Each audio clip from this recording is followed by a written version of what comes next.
Cara Spencer has served on the St. Louis City Board of Aldermen since 2015, representing the 20th Ward. Joining me are Rachel Lipman, political reporter for St. Louis Public Radio, and Casey Nolan, anchor and political reporter at 5 on Your Side. The format for this debate is simple. Due to COVID-19 and social distancing restrictions, we will not have a live studio audience. For the safety of all of us here in the studio, we are spaced 8 to 10 feet apart with plexiglass partitions placed between us.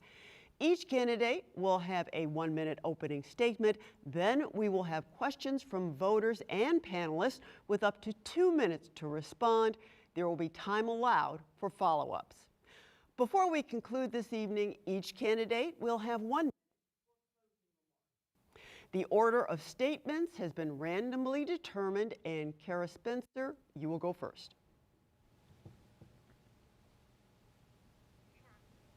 Good evening, and thank you for hosting this important conversation. And thank you to the viewers who will decide this election with your votes. My name is Cara Spencer, and I'm running to serve as our city's next mayor. St. Louis is in the fight of its life, and we need a leader to meet this moment of both crisis and opportunity, not with divisiveness, but with energy, unity, and hope. St. Louis needs real change, and I know change is possible. I know because I've led it in the 20th Ward by turning around some of our most challenged neighborhoods. But we need a mayor we can trust, not someone who has been embroiled in lawsuits and has a track record of issuing no-bid contracts. We need to turn the page on the cronyism and the political dynasties that have presided over decades of decline and disinvestment. It's time to take City Hall back and make City Hall work for all of us. I'm Cara Spencer. Vote for me on April 6th. It's time for real change. Let's reshape St. Louis together. Treasurer Jones, your opening statement. Good evening, everyone. I'm Tishaura Jones, and I use the she series pronouns.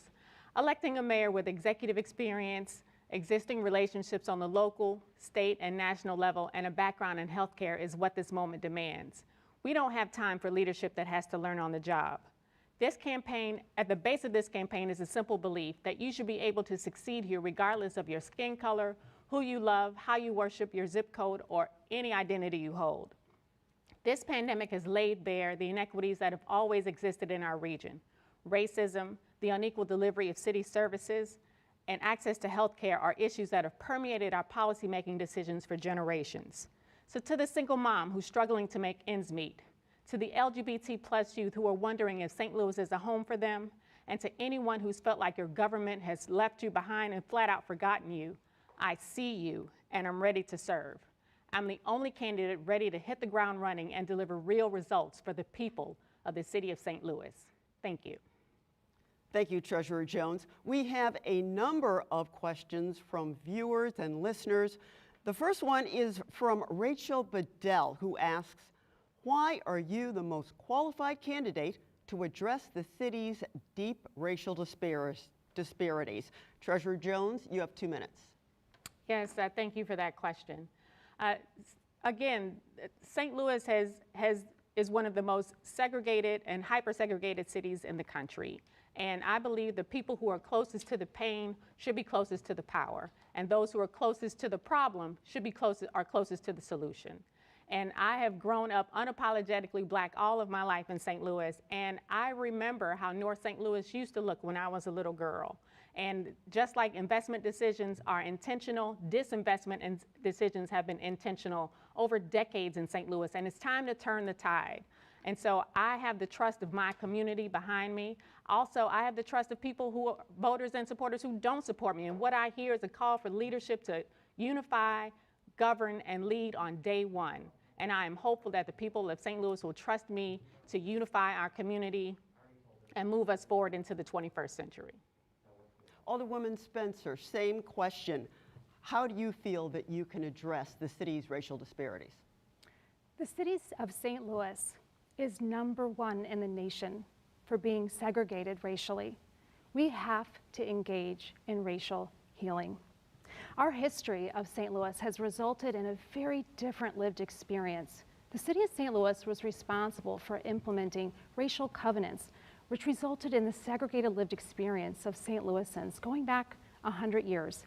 And the city of St. Louis has a role and a responsibility to breaking this down. I acknowledge that being a white person, I don't understand the lived experience of our communities of color, but I can tell you what I've done as the alderman of one of the most diverse wards in the city of St. Louis.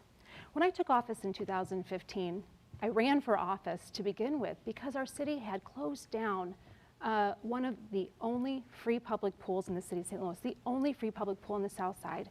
When I got to City Hall, I got right to work and had that pool up and running within 3 months. I have served my neighborhoods by leaning in and listening to the communities that I represent. We all have a role and a responsibility to play in addressing the racial segregation and the different lived experience in the city of St. Louis. And as your next mayor, I will use data to address the very different delivery of city services and hold accountable the administration for breaking down and delivering city services equitably throughout the city of St. Louis. It is the role of the mayor to set the table for a real racial reconciliation. We all have a role to play, and as your next mayor, I'm committed to setting the table and bringing all of us to the table to address the inequities in our city. We have some follow-up questions from our panelists. We're starting with Casey Nolan from 5 on your side. Okay, Treasurer Jones, can a white mayor know enough about being black in St. Louis to be a mayor for all of St. Louis? I think that we have had white mayors that have been allies and white people that have been allies, but I don't believe that a white person can understand the lived experience of a black person in this city. A white person doesn't have to tell their white children how to act when they're stopped by the police. That's a conversation I have to have with my son every time he leaves my house. A white person doesn't have to worry about their child getting hit by a stray bullet when he's outside playing. That's something that I worry about with my son, and it's almost happened to him several times in our neighborhood. So while I appreciate the role of white allies in this movement of progress, I don't believe that that they have the lived experiences to be able to lead a majority-minority city. Alderwoman, same question. I obviously you think that a white person can, but convince voters. Sure. When I filed to run for mayor a year ago, there was only one candidate in this race, and I filed to run because I believed I have the right tools, the right perspective, and the right experience to lead this city. My experience working with the 20th Ward, the most diverse ward in the city of St. Louis, has given me the tools. I know how to work with people, all kinds of people. I'll sit down, I know how to have a tough conversation and bring people, all kinds of people, to the table. But I do acknowledge that the history in our nation of leaders, all leaders failing communities of color, creates skepticism that is born out of real lived experience. And it is my job as an elected official to break that down, not with words, but with actions. My actions in the 20th Ward, helping to bring some of our most challenged neighborhoods into positions of growth for the first time in decades, is what I'll bring citywide. I have a firm commitment to racial reconciliation and bringing all people to the table. I believe all of us, all St. Louisans, have a role and a responsibility to play in addressing the racism, the structural racism that has held our city back for longer than any of us have been alive. Thank you. We have a number of topics we need to get to this evening. Up next is issues of crime and criminal justice. Our first question comes from our panel, Rachel Lipman of St. Louis Public Radio. Thank you, Ruth. Alderwoman Spencer and Treasurer Jones, both of you take sort of holistic, long-term approaches to really addressing the root causes of violent crime. But what can or should the mayor be doing right now to save lives in the city? Alderwoman Spencer, I'll address this question to you first. Absolutely. This is where a plan to address violence is very important. We need a mayor who walks into the mayor's office on day one with an actual plan, and that's where I come in. I have built a 10-step plan to start to address violence on day one. I built this plan by going to other cities, numerous other cities that have been successful at addressing violence. We're going to start by bringing in focused deterrence. This is a program that can start to bring down the homicide rate immediately. We're going to get the basics right, like answering 911 calls, recognizing that over 30% of our 911 calls are answered by a recording rather than a trained dispatcher. And we are going to focus on public safety outside of the police department by putting in place on day one a problem landlord unit to hold accountable those problem landlords that have been holding back our communities. And lastly, we're going to build trust in our neighborhoods by right off the bat expanding the social workers within our police department and overhauling the police policies by enacting a comprehensive police reform package that should address the policies and the disparities in the way in which we interact with our general public. Treasurer Jones, same question to you. What should the mayor do immediately to act to save lives? I think immediately we need to declare gun violence as a public health crisis, and that brings everybody in the table or to the table in the region. That means our neighbors to the west and the east. That also means that we need to acknowledge our current system isn't working because we don't have a plan. So we also need to make sure that that we can restore trust. Right now, all of the complaints that people file with internal affairs don't make it to the Citizen Oversight Board. So we need to make sure that that happens so we can rebuild trust in that process. And then I'm glad the Alderwoman likes focused deterrence and social workers in the police department. I've been talking about that since 2016, the last time I ran. And so absolutely we need to put different professionals in the police department so we can deploy the right professional to the right call and make sure that police are freed up to do police-involved work and solve violent crime. Treasurer Jones, I'll start this question for you. How will you know if the long-term plans that you want to implement are working? We'll see a reduced gun violence in our city. We'll have increased trust. We will survey our citizens to make sure that they are satisfied with the services that we provide. And I think the number one metric that we can measure is the number of police-involved shootings. We are number one in the country for police-involved shootings, and that's the number one metric that we need to make sure it goes down to zero. Alderwoman Spencer, same question to you. How will you know your plans are working? We'll know our plans are working when the homicide rate comes down significantly. I believe that putting in place my 10-step crime plan, just like we've seen in other cities, will start to bring down the homicide rate immediately. I project that we can do that 30% reduction in just my first term. We need to eliminate children being killed at the hands of guns. And yes, we also need to address police-involved shootings. We also need to recognize that our general public is in danger every single day. We are failing to address this massive homicide rate. When I'm elected mayor, pulling in those immediate reforms to public safety, putting in place policing outside the police department within other city departments that can start to address public safety beyond policing will start to be effective immediately.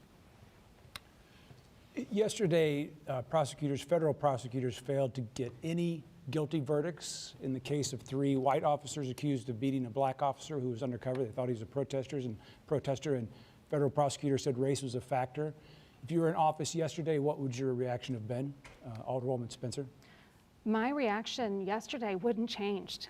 Outrage. I was horrified by the verdict, quite frankly.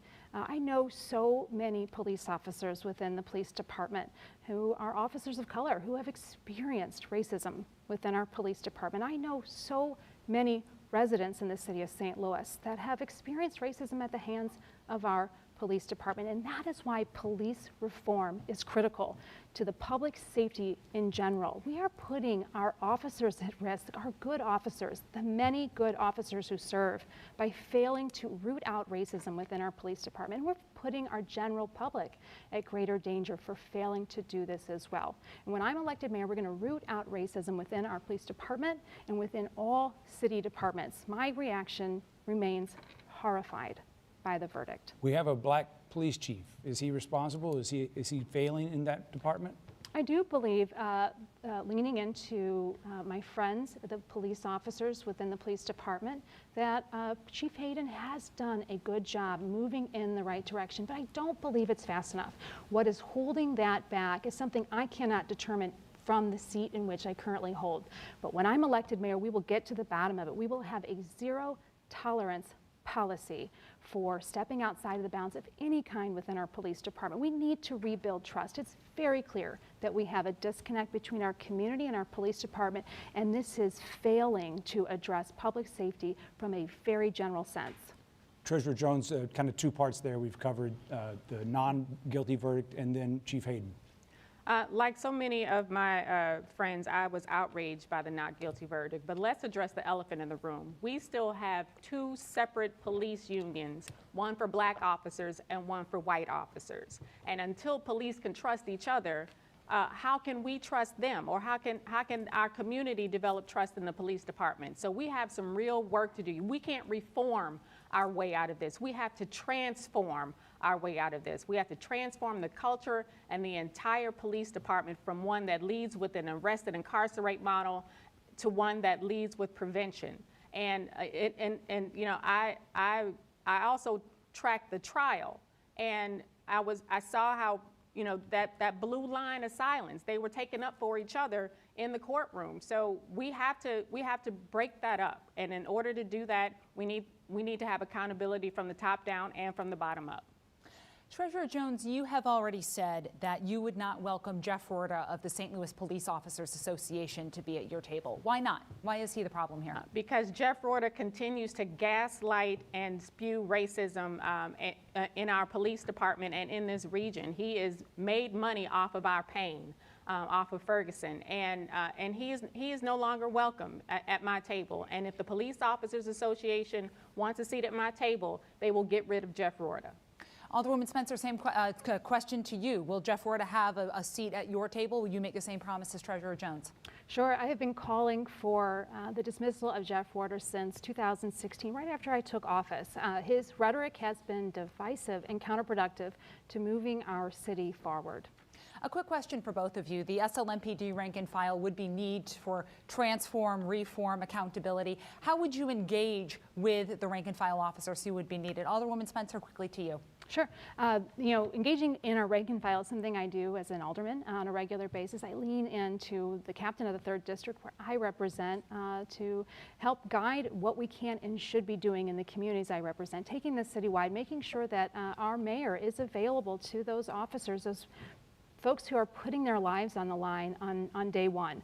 But leaning into the Ethical Society of Police, with whom I have a great relationship, a working relationship for many years now, being guided by those officers who represent diversity in our community to better address, to address the racism within our police department and to build policies that better serve our citizens. Treasurer Jones, same question to you. How would you engage rank and file? See, this is where experience comes into play and where it matters. I was the HR director at a public health clinic for several years. And when I took over as the treasurer, the morale was significantly low amongst all of our employees. And so we brought in some consultants to make sure that we talk to every employee and really take their temperature. I don't think that employees, officers, anyone in the city feels like that their voice is being heard, and that's the first step. We have to open the lines of communication and then give the officers what they need to do their jobs, or have that start that negotiation to see what they need to do their jobs. I've done that in the treasurer's office, totally transform those two departments to now the morale is high. They're being paid well, and they feel appreciated for the work that they do for the city of St. Louis. That's the same approach that I would take transforming city departments as mayor.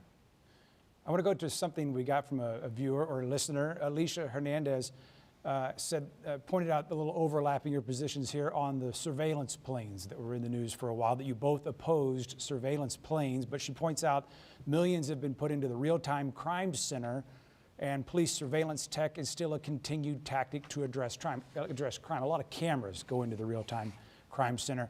How would you protect our privacy rights and approach attempts to bring new surveillance tech? Treasurer Jones.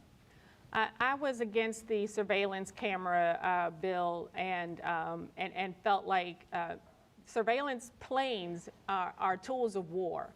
And St. Louis is not a war zone, and that's not the way we need to be policed. And as far as the cameras that are existing on our streets now, we need to take every step to make sure that people's rights are protected, their civil liberties are protected as we collect this data from cameras that are all over our city. And so I would work with the ACLU and other organizations that protect people's civil liberties to make sure that we are protecting our citizens' rights, because that's paramount. Alderwoman Spencer, same question. How do you protect privacy rights when you're talking about police surveillance? Sure. The surveillance plane concept that we considered last year was something that I was staunchly opposed to, simply because we did not have any protections for our citizens' basic civil liberties.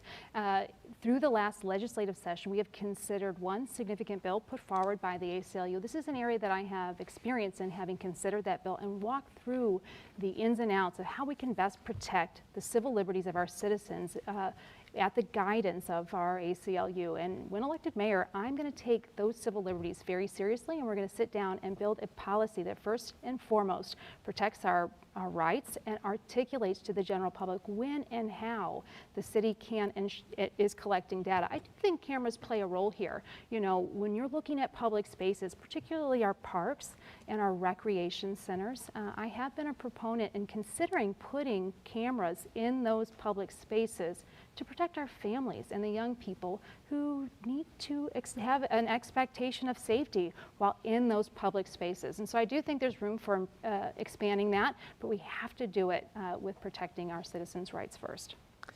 There's been a lot of conversation recently about the city's jails, closing the workhouse, and specifically a March 12th task force report that looked at the uprising at the Criminal Justice Center in February. There are 68 recommendations in that report. 13 of them have been considered urgent.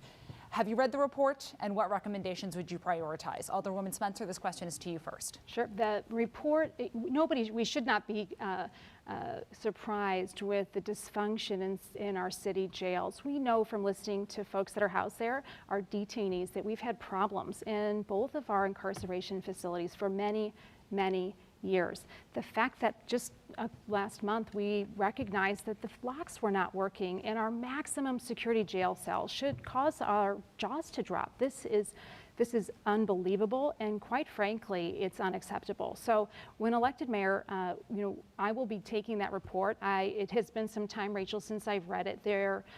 To my recollection, having read through it, there's nothing in there that I would not commit to implementing. They're common sense reforms to the incarceration facilities, and we have to recognize that it is our job, our duty as a city to protect those that we have in custody. Treasurer Jones, same question to you. Have you read the report, and which of those recommendations would you prioritize? I, like everyone, watched in horror as we saw our detainees break windows to be heard, because Martin Luther King once said that riots are the language of the unheard. And this was indicative of problems that have been going on for months at our city's detention center. Number one, we need to realize that these are detainees. They have not yet been charged. And so we need to do what we can to move them through the system and work with the circuit attorney's office, and also see which ones can go to diversion programs, number one. Number two, we need to address how there are overdoses in the city jail and a whole host of other problems that are going on.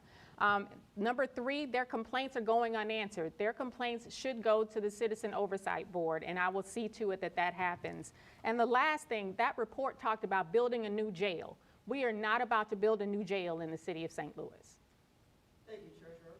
We're nearing the halfway mark in our discussion, and the next topic affects not just the St. Louis region, but the entire country: coronavirus and the pandemic. The first question from Casey Nolan.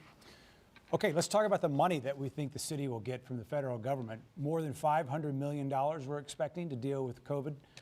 How specifically can you ensure fairness in how that money is spent, where it's spent, and what's the first thing you want to spend it on? Alderwoman? Oh, I think fairness and transparency has got to be key. And this is a real difference in the way in which I handle things between my opponent and I. I mentioned on the front end that my opponent has a track record of issuing no-bid contracts. I will ensure, when elected mayor, that we have an open auditing process throughout this spending of this unprecedented amount of money. We need to recognize that this $500 million. This is a once-in-a-century opportunity for the city of St. Louis to change the course of our city's history. We have to recognize that the reason why the city is getting so much money, 5 times the national average, is because of the real challenges that our city is facing, including our housing decay, our poverty, and the stagnant economy that has plagued our city for decades. So when I'm elected mayor, I'll put that money to use right away. We have a plan that I've outlined on my website, caraspencer4mayor.com, and it goes through how we are going to use those funds to address those underlying issues, starting with housing stabilization. We're going to give folks the funds they need to stabilize their homes, to stay in their homes, to pay their rent and mortgage, and make sure that we are positioning our people and our entrepreneurs, our small business community to reopen following COVID and to position them for growth. Treasurer Jones, and do you want to have an answer? Do you have an answer? Do you want to address no big contracts? Well, you know, it's funny that the Alderwoman would bring up no big contracts and transparency when she failed to report $13,000 in contributions to her own campaign. So if she can't report that, then how do we trust her to spend $500 million? But I do want to talk about the direct relief portion of the plan that's also on my website. We will provide rent, mortgage, and utility assistance, small business assistance, as well as assistance to our unhoused, which have really been hurt through this pandemic. We will also set up a transparency portal. I already have one on my website at stltreasurer.org. If you want to see all of our contracts, everything is already there for everybody to see. We will expand public Wi-Fi in public spaces. Tons of children did not have access to Wi-Fi while they were at home, so we will make sure that they have that available. And then also we'll stand up mass vaccination and mobile vaccination clinics with a key focus on those who are skeptical of getting the vaccine and making sure that they have education so they can make the best decisions for themselves and their families. Casey, if I may, I need to clear something up. There was not a single contribution to my campaign that wasn't reported. While there was a small hiccup in the time during which it was reported, under no circumstance did we fail to report a single issue. On the other hand, if we're going to talk about transparency, we should look at how transparent the Treasurer's Office currently is. If you go to the St. Louis Treasurer's website right now and look up the 2020 report, it's a whopping one page to describe the ongoings of financial happenings in our Treasurer's Office and our parking fund for the last full year.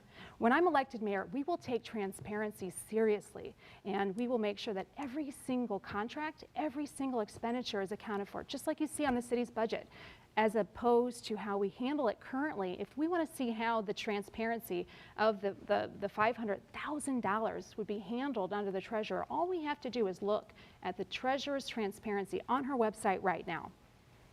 Treasurer? Well, if she had filed her reports on time, then we wouldn't have had to file. There wouldn't have been an ethics report filed against her for failing to report those contributions in a timely fashion right before the March primary. So that is the issue. That is what it is, and so I stand on what I said. What do you say to her criticism of the transparency of your office currently? We are very transparent. You can go to stltreasurer.org and look up our transparency portal and see for yourself. We received a question from Twitter about participatory budgeting. Some wards in the city use this for their ward capital funds, which is spending on sidewalks, basketball courts, etc., projects in the ward.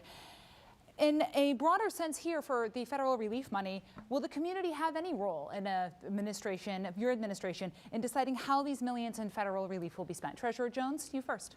Yes, in the plan that we released earlier this week, we are setting aside a pot of funds for participatory budgeting because these are your tax dollars coming to your city and you deserve a voice in how those tax dollars will be spent.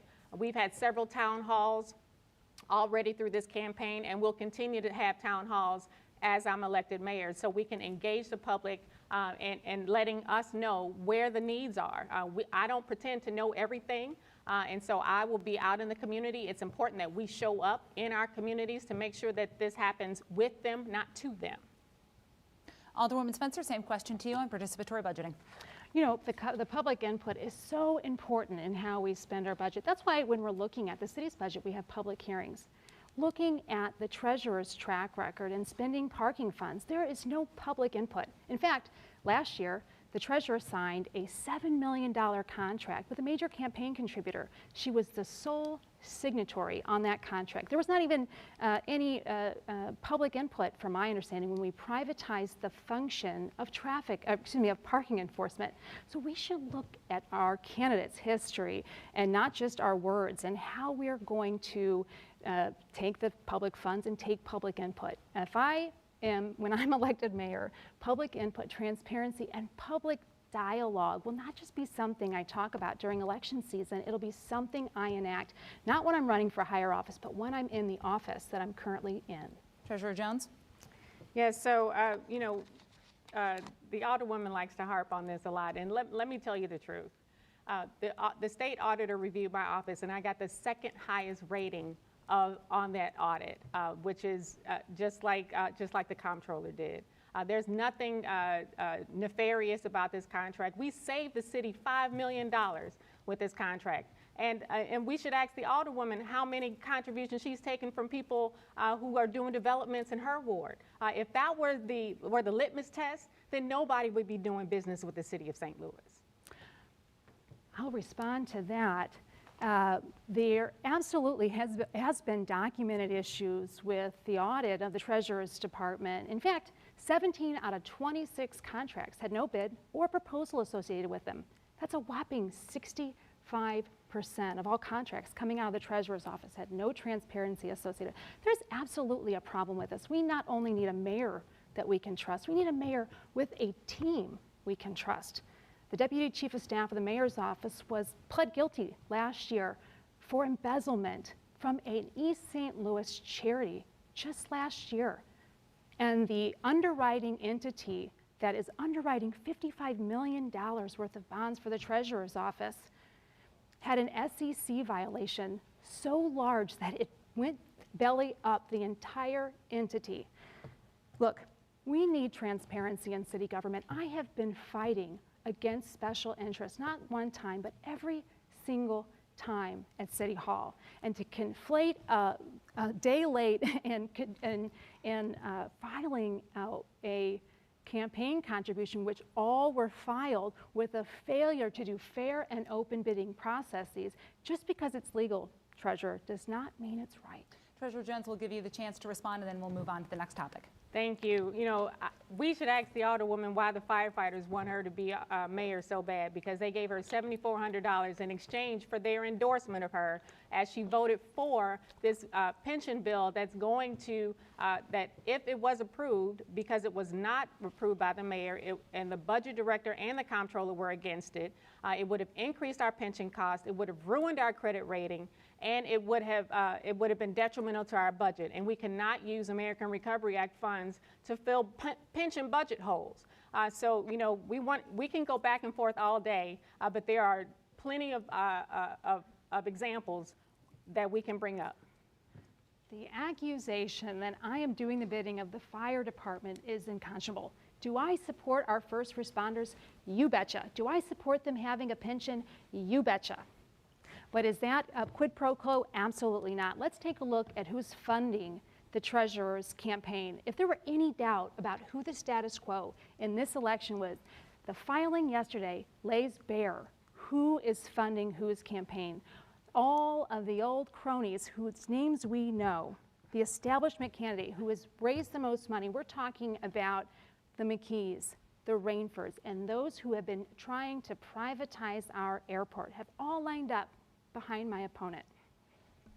Ladies, we're going to have to move on to another topic. No, I'm sorry. Go ahead, Treasurer. You know, we want to talk about status quo. Vince Shamel, Jim Shrewsbury are the epitome of the old guard, and they are behind Cara Spencer. So we can go back and forth. You know, these people live in our communities. They are voters, and they support the candidates who they want to support. So if we want to go back and forth on who the status quo is, Vince Shamel and Jim Shrewsbury are the oldest of the old guard and are firmly behind Cara Spencer. Our next topic is we're going to have a community question now. The subject is affordable housing, and this is what Daniel Feldstein told us. He said both candidates want to invest in the poor neighborhoods of St. Louis and address racial inequity, but how are we doing that without causing gentrification?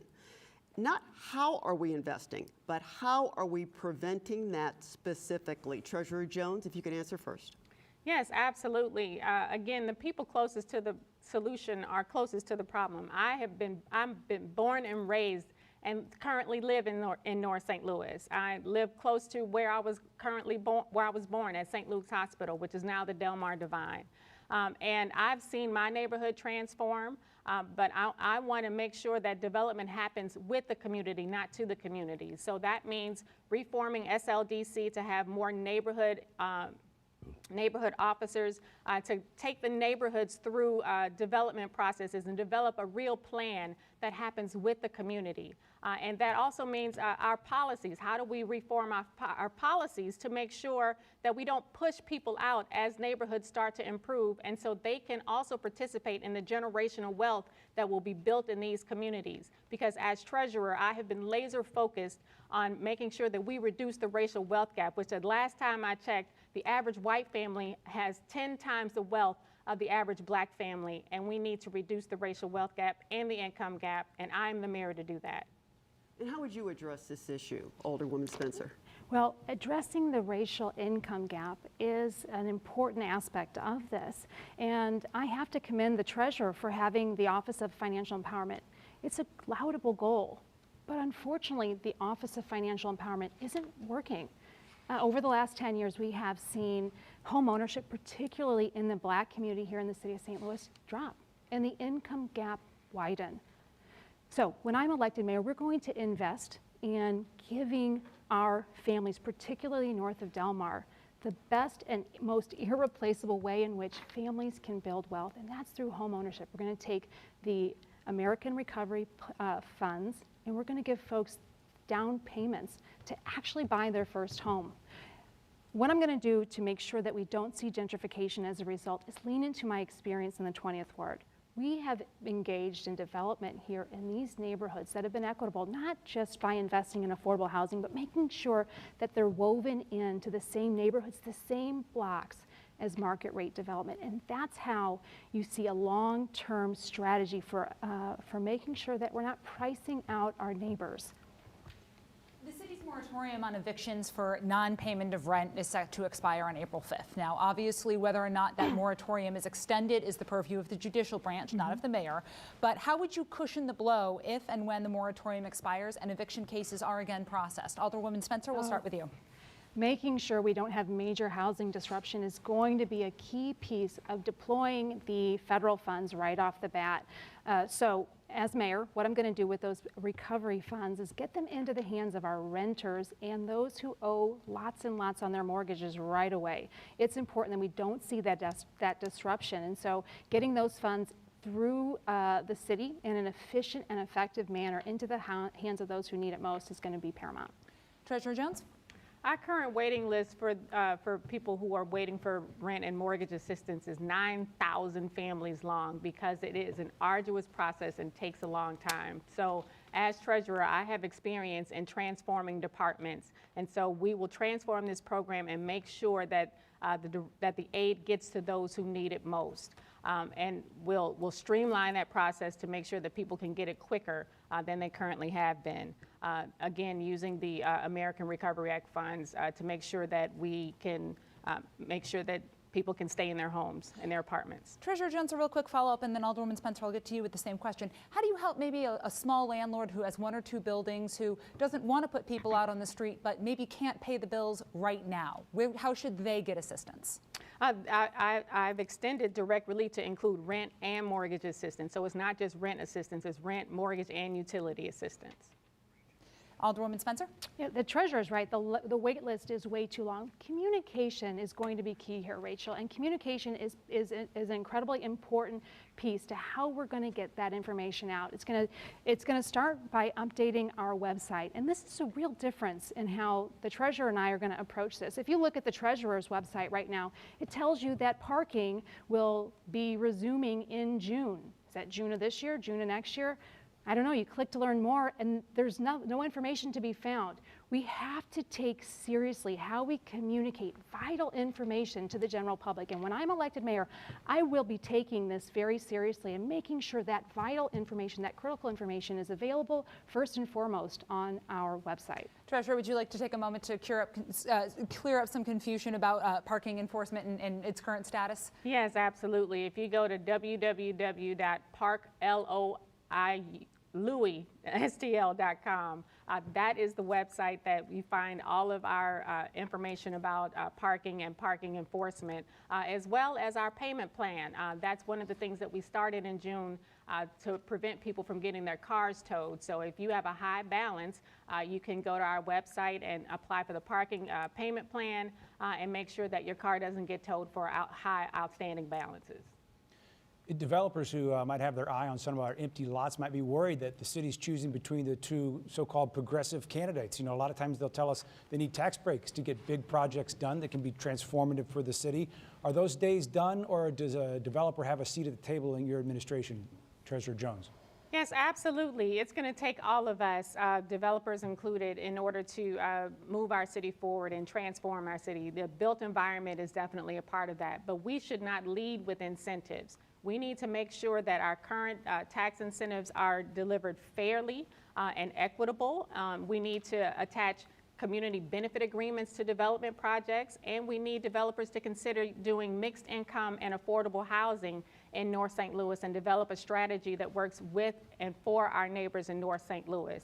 So, you know, developers are definitely welcome at the table, but we're going to have to take a good look at our tax incentives to make sure that we're getting the most bang for our buck.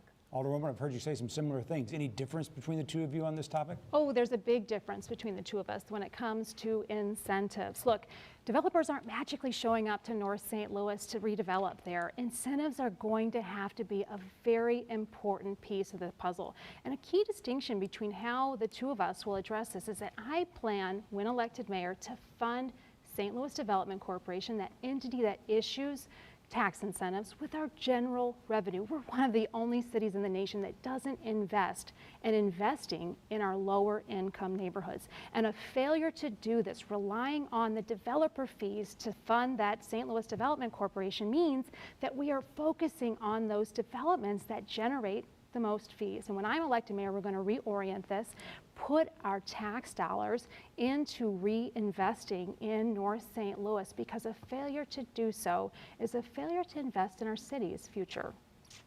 Thank you very much. Affordable housing is an essential component of quality of life, and that is our next topic of conversation. Rachel has a viewer question. Rachel? We got a question from Emmett M., and he wrote, what public services do you think need the most attention, and how would you work to strengthen them? Alderwoman Spencer, question to you first. Public services. Well, clearly we have to address public safety. And I talked a little bit earlier about how we're going to address public safety beyond the police department, holding our landlords, our property owners, those who are parking their financial assets in the city of St. Louis accountable for letting their properties decay will be a key area that I'm going to invest in. Not only does this make sense in stabilizing and making our neighborhoods safer, it makes financial sense. We know that every dollar we put in the building division returns $1.07 to the general fund. So when I'm elected mayor, we're going to get serious about investing and holding those absentee property owners accountable for the properties that are decaying in our neighborhoods. Treasurer Jones? I believe that you know, our services haven't been delivered on an equal basis through our city. So we need to also focus on trash pickup and illegal dumping in neighborhoods. Most of that illegal dumping happens in North St. Louis and communities of color. I think we need to invest in the Department of Health and make sure that we are safe coming out of this pandemic. And then also, again, I agree with the Alderwoman. We need to hold slumlords accountable and make sure that they are respecting the rights of our tenants. And I would propose a Tenants' Bill of Rights in order to do that. I have a real quick follow-up question for both of you. What do you do, Treasurer Jones, when the city is the slumlord?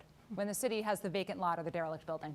Well, the city does own a whole host of vacant property and vacant buildings, and we need to totally revamp LRA and our process for turning these properties back over to tax generating properties.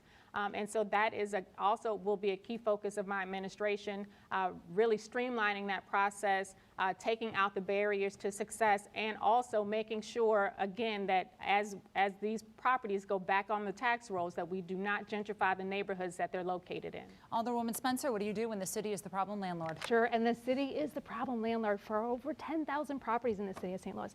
And this is where understanding how the city government as a whole, rather than one department, is going to be very important in the next administration. The St. Louis Development Corporation is the entity that owns those city-owned parcels that we talked about earlier, and a failure to invest our general fund under the platform of my opponent will result in a failure to have the funds we need to stabilize and address the vacancy in those city-owned parcels. So going back to what I talked about earlier, investing in our St. Louis Development Corporation with our tax dollars, our general fund, so that entity can not only have the funds they need to keep those properties mowed and secured, but investing in making sure that they're stabilized and can be put on the open market for sale and make sense for the private investment community, even our small homeowners, to purchase them. Here's a big picture question. Kenneth McElroy wants to know, what is your vision of North St. Louis in the next 4 years? Treasurer Jones. Oh, wow. This is a great question because growing up as a little girl in North St. Louis, I used to walk up and down West Florissant to go to school, to go to F&G Foods on West Florissant, to go to the Walnut Park Library. And when I go back to my old neighborhood, I see that houses are now boarded up. There's not a lot of industry around there. There are very few grocery stores. There are bank deserts. And so a redevelopment of North St. Louis means working with the neighbors and the neighborhoods there that I already know, that trust me and trust that I have their best interests at heart. Working with them to develop a master plan to redevelop North St. Louis and make it the crown jewel that it used to be. That means making sure that we keep Sumner High School open and other high schools, that we repopulate North St. Louis with mixed income and affordable housing. That means that we have a commercial industry and healthy restaurant options and just a whole host of commercial industry in North St. Louis. And again, this development is only a dream of mine, but it happens with the community for people who show up and people who the community trusts. Alderwoman Spencer, in the next 4 years, what will North St. Louis look like? Sure. Well, if there's any doubt that there is structural racism in the city of St. Louis, just drive to an African-American neighborhood, predominantly African-American neighborhood in the city of St. Louis, and north of Delmar, or like the ones I represent, and you see needles in the street, boarded up shops, and vacant buildings on every block. My vision for North St. Louis looks a lot like what we have been working on and successful at doing in the 20th Ward. When I took over, we had several hundred LRA city-owned parcels, but in my first term, we turned over half of those into the hands of private citizens who are now living in them. We increased building permits by over 1,000% in just 4 years, and we made major investments in every single one of our parks. So my vision for the North St. Louis looks a lot like what we have been successful at doing in the 20th Ward. As mayor, I'm going to take that energy, that investment, that strategy of stabilizing blocks, integrating affordable housing with market rate development through every single neighborhood in the city of St. Louis, and most importantly, investing in those public spaces. Thank you very much. We have about 7 minutes remaining, and our last topic will involve education and children. Casey, the question's yours. Okay, and let's get this out of the way. The mayor does not control the schools. You don't have an appointment to the school board. You don't control the school's budget. But what can the mayor do for the city schools? This is an issue that's top of mind for a lot of people. Treasurer Jones. Yes, this is where having experience working with our school district comes, or where it matters. Since 2015, I started the College Kids Children's Savings Account program, which gives a college savings account to every kindergarten child in a public school. We currently have over 18,000 children with over $1.4 million saved for their futures. I look forward to expanding this program with our schools to make sure that our kids graduate. Not only do they have an account when they enter, but when they graduate, they'll graduate with 3 things: a diploma, a credit report, and an offer letter. to the college of their choice, and making sure that we provide the funds for them to succeed wherever they decide to go for post-secondary education. But we need to make sure that, well, one of the things I'll do is have an education liaison in the mayor's office, and their sole responsibility will be to work with our school leaders, our teachers, our students, to make sure that every building that's open, no matter what zip code it's located in, is giving a high quality education to all of our children. That also means pressing the stop button on opening new schools. We are closing schools at a fast pace, and because we're losing population. So we need to make sure that our schools are delivering a quality education no matter where they're located, because education and economic development go hand in hand. We cannot expect people to move back to our city if our education system isn't all that it can be. Alderwoman Spencer, what will you do as mayor for schools? This is an area where I take personally as a mom who chooses to educate her child within the city of St. Louis. I'm the only candidate in this race who chooses to educate her child within the city limits. And while I do not judge anybody for where they choose to educate their children, our choices matter, and we cannot have an open and honest dialogue about this without talking about those choices we make. So when I come at policy related to education, I come from personal experience here in the city of St. Louis. Looking at the proposed closure of several schools earlier this year, I sat down with the elected school board and their superintendent to lean into St. Louis public schools to ask them what can and should our administration do to support our St. Louis public school kids. And that is the lens through which I built my education policy. It centers around our St. Louis public school children, and it calls for a moratorium on new schools until we develop a plan to give a quality education to every kid in the city of St. Louis. It looks like giving our educators a seat at the table when issuing tax incentives that take from their bottom line. And lastly, it includes a commitment from the mayor's office to push for funding for a full early education policy in the city of St. Louis, and funds to provide for a special education district in the city of St. Louis that can help our children, our many children who need a little extra outside of the traditional learning experience. Treasurer Jones, I wanted to give you a chance to respond because the choices you made for your son were addressed. Is there any comment that you would like to make? Where anybody chooses to educate their son or their daughter is their choice, and I'm not going to sit here and pontificate about where my son goes to school or brag about it. I made the best choice that was best for me and my family. Quick question to both of you. Should the city re-enter the county? Alderwoman. I think this should be on the table until we have a real regional approach to economic development and policy in general. The city of St. Louis, the region, will continue to stagnate. We have failed to grow for the last 10 years during a booming economic environment nationally. We performed at a quarter of the national average, not in the city of St. Louis, but as the region as a whole. We're going to have to cut you off. I'm so Sure. sorry, but just quickly. Yes or no, should the city re-enter the county? We missed an opportunity when we didn't appoint the Board of Freeholders. I think we need to continue that process. Okay. That is all the time that we have for now. We do have time, though, for our closing remarks. I want to thank Tishaura Jones and Cara Spencer, journalists Rachel Lippman and Casey Nolan, as well as media partners 9 PBS. Oh, I'm sorry. I'm sorry. Closing remarks. I am getting so far ahead of myself. You go first, Alderwoman. 60 seconds. Great. Well, thank you all for hosting this important dialogue, and thank you to the viewers who tuned in all the way to the end. If you, like me, believe this is a critical moment for the city of St. Louis, I'd like you to imagine a city 5 years from now with safer neighborhoods, families in our vacant homes, and a growing population, a bustling riverfront, the delivery of city services equitably in every neighborhood, paved city streets, and a city hall that works for you. My opponent touts her experience, 20 years in elected office here in the city of St. Louis, and if you think we're heading in the right direction in these last 2 decades of decline, then I'm not the candidate for you. But if you're ready for real change, then vote for me, Cara Spencer, on April 6th. Let's reshape St. Louis together. Your closing remarks. Thank you for joining us this evening. When I was a little girl growing up in the Hamilton Heights, Wells Goodfellow and Walnut Park neighborhoods, I wanted to be many things, but going into politics was never one of them. Well, my mama, God rest her soul, used to say the quickest way to make God laugh is to tell him what you would never do. See, it's one thing to have a platform, but it's something totally different to turn that platform into a reality. And that's exactly what I've done in the Treasurer's Office the last 8 years.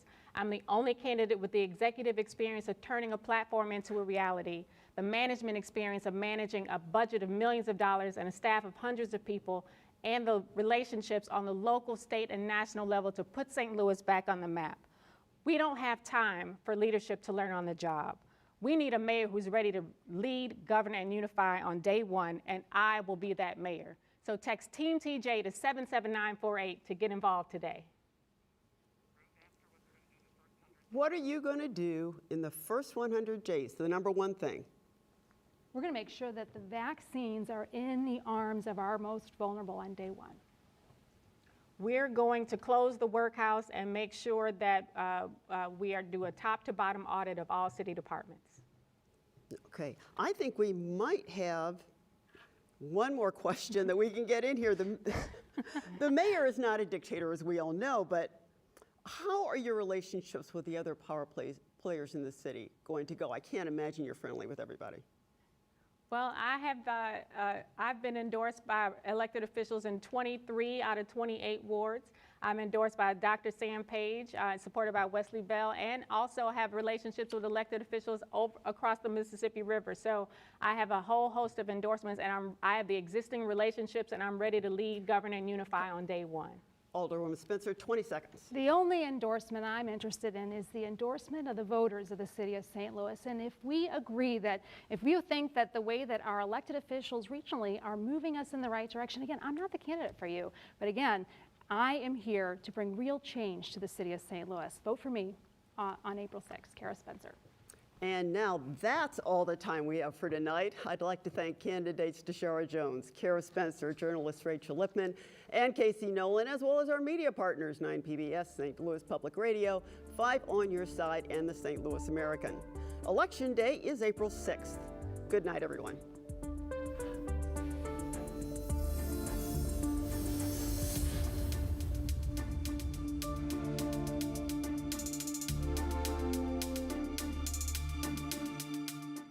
Hi, I'm Hall of Famer Ozzie Smith.